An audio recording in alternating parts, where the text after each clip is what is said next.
আসসালামু আলাইকুম গাইস, আজকে আমরা চলে যাচ্ছি আমার খালতো ননদকে নিয়ে স্ট্রিট ফুড খেতে। যারা মানে সবাই কম বেশি আমরা ইসের সাথে পরিচিত, লক্ষ্মীবাজার, সেখানে আমরা সবাই কম বেশি পরিচিত। ফার্স্টে গিয়েছিলাম নবাবপুর, ওই সেখান থেকে ফ্রেন্ডকে রিসিভ করলাম। আমার ফ্রেন্ডকে রিসিভ করে তারপরে দেখেন আমি উপরে বসছি। আমার সাথে এমনটাই হয়, আমাকে অলওয়েজ উপরে বসতে হয়। মানে যতই একদম আমার থেকে একদম ছোট্ট যারা ওরা হলেও আমাকে উপরে বসতে হয়, আর আমার থেকে বড় যারা তারা তো কথাই নেই, আমার উপরেই বসা লাগে। তারপরেই তো আমরা চলে আসলাম লক্ষ্মীবাজারে স্ট্রিট ফুড খেতে। এখানে এসেই ফার্স্টে তারপর আমার আরেক ফ্রেন্ড স্বর্ণা, ওকেও কল করা হলো। পরে ও বললো যে আসতেছে, তোমরা হালকা পাতলা খেতে থাকো, আমি আসতেছি, আমার জন্য ওয়েট করো না। তারপর আমরা ওয়েট করতে করতে অনেক টাইম যাওয়ার পর আমরা চিকেন রোল নিলাম। নেওয়ার পর আরও ওয়েট করার পর আবার ফ্রাইড মোমো নিলাম। সচরাচর সবসময় স্টিম মোমোই খাওয়া পড়ে, আজকে ফ্রাইড মোমোটা নিলাম। এটা হচ্ছে আমার ফ্রেন্ডের বেবি নিয়ে কোথাও যাওয়াটা আমার বেবিটা নিয়ে আমি কোথাও যেতে পারি না, আমার কাছে মানে হাবজাব লাগে, বেবিরও কষ্ট হতে থাকে, আমার কাছে এরকম ফিল হয়, তাই ওকে আমি অলওয়েজ রেখে যাই। তারপর এই তো আমরা খাচ্ছি আর একটু রং ঢং করছি। আর আমার ফ্রেন্ডটা বলছে ওর কাছে নাকি মোমোটা ভালো লাগছে না।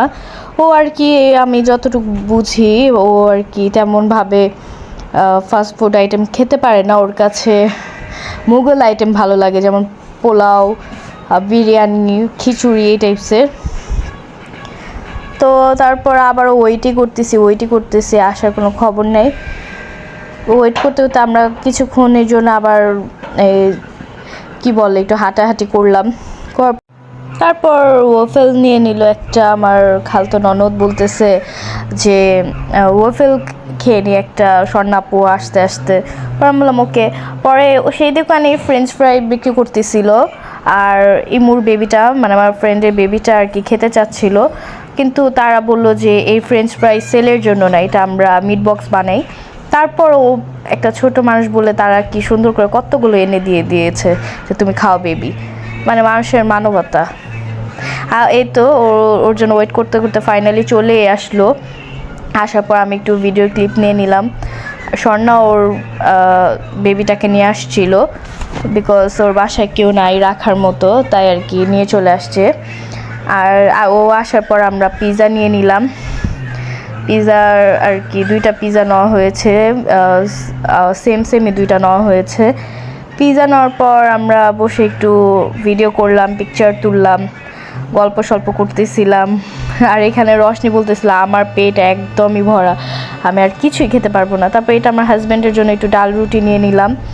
এখানে ডাল রুটিটা বিক্রি করে, মানে ডাল রুটিটা বাসা আনার পর খাওয়ার পর আমার হাজব্যান্ডও বলেছিল খুব মজা, টেস্টি ছিল ডাল রুটিটা।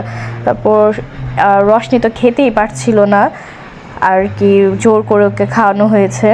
আর ইমুর কাছে পিৎজাটা একটুও মজা লাগেনি, যাই হোক, কিন্তু আমাদের কাছে খুবই টেস্টি লেগেছে। আর এটা হচ্ছে চা, পনির চা।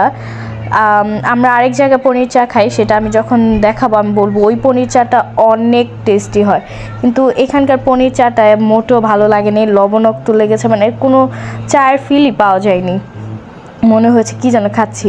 আর এই যে স্বর্ণার ছেলে হাতে যে ফুলটা আর কি আমার ননদ কিনেছিল বাসার জন্য, পরে ইমুর বেবিটা নষ্টই করে ফেলেছে, আর এটা নিয়ে আমরা অনেক হাসাহাসি করছিলাম।